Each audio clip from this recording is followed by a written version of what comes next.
this is simple math.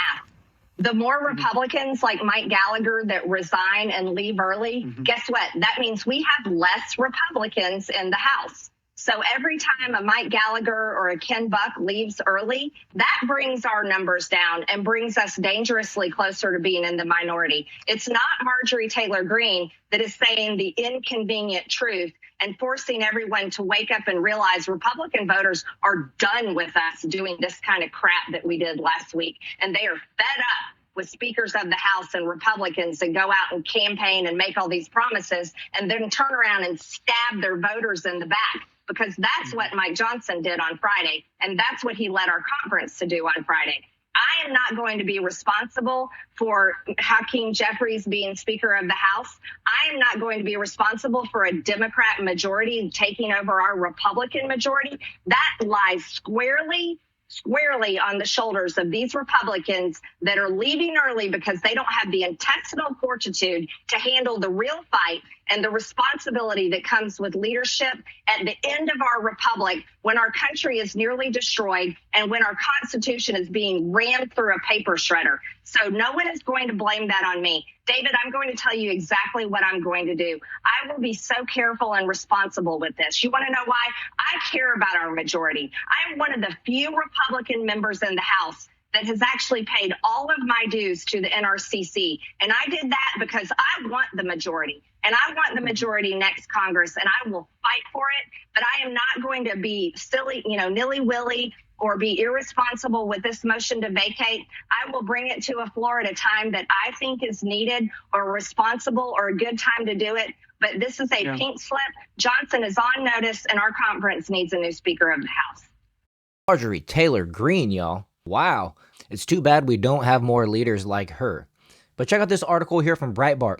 Johnson on brink of permanent power sharing agreement with Democrats as the Marjorie Taylor Greene and Michael Massey meeting fails to produce accord with Republicans. Speaker Mike Johnson failed to concede to Reps Marjorie Taylor Greene and Thomas Massey after a 2-hour meeting Monday in which the duo continued pressing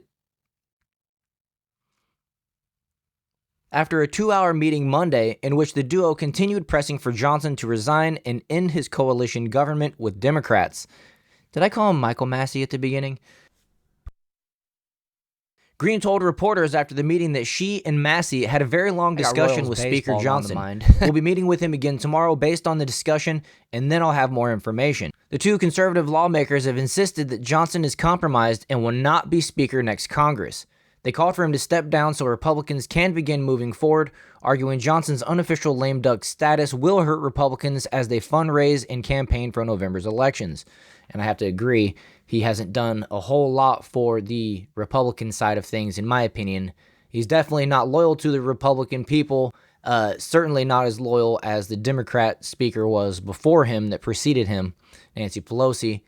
And matter of fact, I saw a video of her the other day where she is actually endorsing Speaker Mike Johnson, something that she would never do if he was actually serving the conservative Republicans of our country.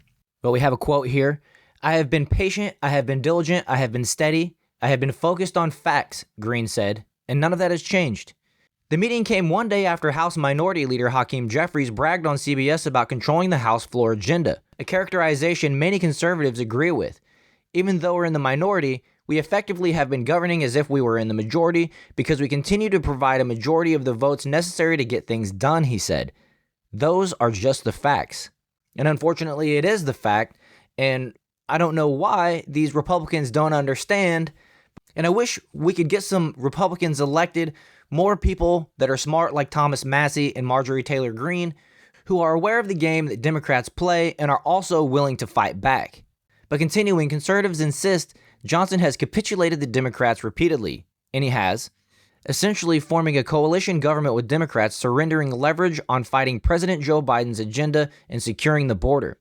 In what Massey has labeled Johnson's 3 betrayals, Johnson ended the work to pass the 12 individual appropriations bills and passed a 2-part omnibus bill overwhelmingly supported by Democrats, ran through a reauthorization of the Foreign Intelligence Surveillance Act, FISA, after casting the deciding vote to kill a warrant requirement for spying on Americans. and carried out a scheme to unlock tens of billions in Ukraine aid, despite promising not to do so without addressing the border crisis. Johnson said after the meeting that he understands the frustration. I share it. I would really like to advance much more of our conservative policy on a daily basis here, but the reality is we are working with the smallest majority in U.S. history with a one-vote margin. He said his goal is to keep advancing the ball, to get the next first down, to put points on the board, and get to November. Green and Massey did not share what time they would meet with Johnson on Tuesday morning, but Green could call for a vote on her motion at any time. The House would then have 2 legislative days to hold a vote. Johnson is expected to hold a vote to table the motion before the 2 legislative days expire, perhaps immediately after Green makes her move. Jeffries and the Democrat leadership have promised to save Johnson by voting to table the motion to vacate. So it sounds like it's only going to take one Republican to side with the Democrats, and then it will get tabled, right? Since they only have a one-person majority, there's a tie, and Mike Johnson is going to vote to keep his job. So very slim margin. I assume that the meeting that they're talking about is going on right now as I make this video. So as soon as that news comes out, I'll let you guys know what comes next. But in the meantime, I hope you enjoyed this video. If you did, please hit that like button and subscribe to the channel, and I'll see you guys in the next one.